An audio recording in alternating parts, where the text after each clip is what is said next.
Hi అండి. అందరికీ నమస్తే. Welcome back to our channel.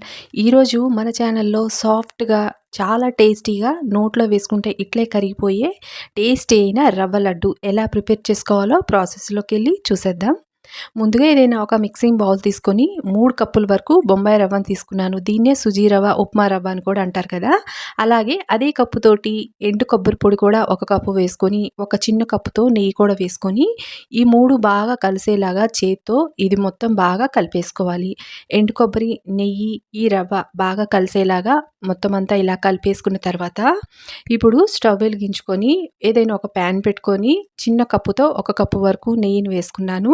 ఆ తర్వాత డ్రై ఫ్రూట్స్‌ని కట్ చేసుకొని వేసేసుకొని స్టవ్‌ని లో ఫ్లేమ్‌లో పెట్టేసుకొని ఈ డ్రై ఫ్రూట్స్ మొత్తం గోల్డెన్ కలర్ వచ్చేంత వరకు ఫ్రై చేసుకోవాలి. ఇప్పుడు కొన్ని కూడా యాడ్ చేసుకొని ఇవి కూడా కొంచెం ఫ్రై అయ్యే వరకు ఫ్రై చేసుకోవాలి. డ్రై ఫ్రూట్స్ మొత్తం చక్కగా గోల్డెన్ కలర్ వచ్చేసిన తర్వాత వేరొక బౌల్‌లోకి తీసేసుకోవాలి. ఇప్పుడు ఇదే ప్యాన్‌లోకి ముందుగా కలిపి పెట్టుకున్న రవ్వని వేసేసుకోవాలి. స్టవ్‌ని లో ఫ్లేమ్‌లో ఉంచేసుకొని ఈ రవ్వ మొత్తం వేసేసుకొని రవ్వ మొత్తం మంచి అరోమా వచ్చేంత వరకు సన్నని మంట మీద బాగా ఫ్రై చేసుకోవాలి. తర్వాత 2 కప్పుల వరకు చక్కెర పొడిని యాడ్ చేసుకోవాలి. చక్కెరని మిక్సీలో వేసుకుంటే మనకి ఇలాగా పౌడర్ లాగా వస్తుందనమాట. అది వేసేసుకొని ఈ చక్కెర కూడా మొత్తం అంతా బాగా కలిసిపోయేలాగా ఒక నిమిషం పాటు కలిపేసుకోవాలి. ఈ రవ్వ ఎంత చక్కగా వేగితే మనకి రవ్వ లడ్డు అంత టేస్టీగా ఉంటుంది. ఇలా మంచి కలరు, మంచి స్మెల్ వచ్చేదాకా కలుపుకున్న తర్వాత, ఇప్పుడు స్టవ్ ఆఫ్ చేసుకొని రవ్వ కొంచెం చల్లారిన తర్వాత మనం ఫ్రై చేసి పెట్టుకున్న డ్రై ఫ్రూట్స్ మొత్తం వేసేసుకొని చేత్తో మొత్తం అంతా బాగా ఒకసారి కలిపేసుకోవాలి.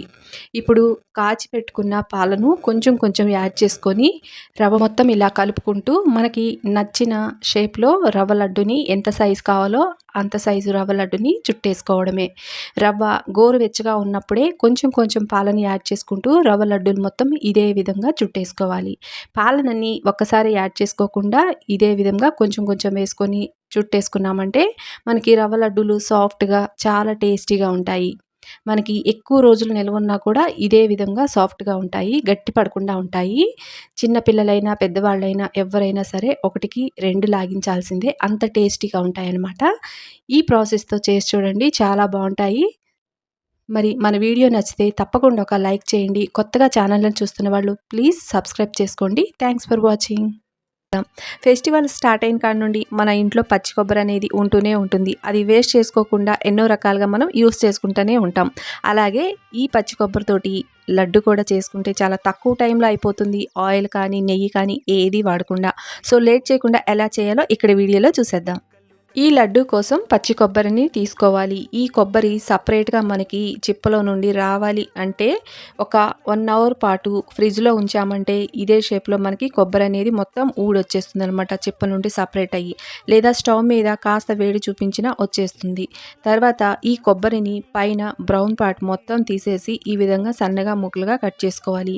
ఈ బ్రౌన్ పార్ట్ తీయటం వల్ల కొబ్బరి అనేది ఎంత తిన్నా కానీ దగ్గనేది రాకుండా ఉంటుంది. ఈ కొబ్బరి ముక్కలు మొత్తం ఒక కప్పుతోటి 2 కప్పుల వరకు తీసుకున్నాను. అలాగే కప్పు వరకు చక్కెరను కూడా తీసుకోవాలి. ఇప్పుడు ఇది మెత్తగా గ్రైండ్ చేసుకోవాలి. కొబ్బరిని ఇలాగా మెత్తగా పేస్ట్ లాగా చేసుకుంటే మనకి ఈ విధంగా వచ్చేస్తుందనమాట. ఇప్పుడు దీనిలోకి కప్పు వరకు పాలను తీసుకోవాలి. కాచి చల్లార్చిన పాలైనా పర్వాలేదు, లేదా మామూలుగా పచ్చి పాలైనా పర్వాలేదండి. ఒక కప్పు వరకు తీసుకొని ఇలాగ స్మూత్‌గా పేస్ట్ లాగా ప్రిపేర్ చేసుకొని పక్కన పెట్టేసుకోవాలి. స్టవ్ మీద ఒక ప్యాన్ పెట్టేసుకొని ఆయిల్ కానీ, నెయ్యి కానీ వేసేసుకోకుండా ఇప్పుడు మనం మిక్సీ పట్టిన ఈ కొబ్బరి మొత్తం వేసేసుకొని స్టవ్‌ని హై టు మీడియం ఫ్లేమ్‌లో ఉంచేసుకొని ఈ విధంగా కలుపుతూ ఉండాలి. ఈ విధంగా కలుపుతూ ఉన్నామంటే మనకి 5-8 నిమిషాల లోపు మనకి ఇది మొత్తం పల్చగా ఉన్నది కదా! తర్వాత గట్టిగా ఉండలాగా అయిపోతుందనమాట. ఈ కొబ్బరిలో ఉండే ఆయిలు, పాలల్లో ఉండే వెన్న అనేది మనకి రిలీజ్ అవుతూ ఉంటుంది.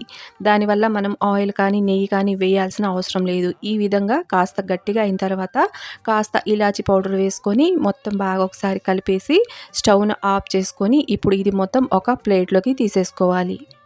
కాస్త గోరువెచ్చగా అయిన తర్వాత చేతికి ఆయిల్ కానీ, నెయ్యి కానీ అప్లై చేసుకొని ఈ విధంగా లడ్డూని ప్రిపేర్ చేసుకోవచ్చు. ఇలాగా పచ్చి కొబ్బరిలో నేను కోట్ చేసుకుంటున్నాను. ఇది ఆప్షనలేనండి. ఈ విధంగా చేసుకుంటే మనకి చూడటానికి కూడా చాలా బాగుంటుంది. లడ్డు అనేది చాలా తక్కువ టైంలో మనకి పచ్చి కొబ్బరితోటి ఈజీగా ప్రిపేర్ అయిపోతుంది. దీనికి నెయ్యి కానీ ఆయిల్ కానీ అవసరం లేదు. మీరు కావాలంటే డ్రై ఫ్రూట్స్‌నైనా యాడ్ చేసుకోవచ్చు. మరి వీడియో నచ్చిందా?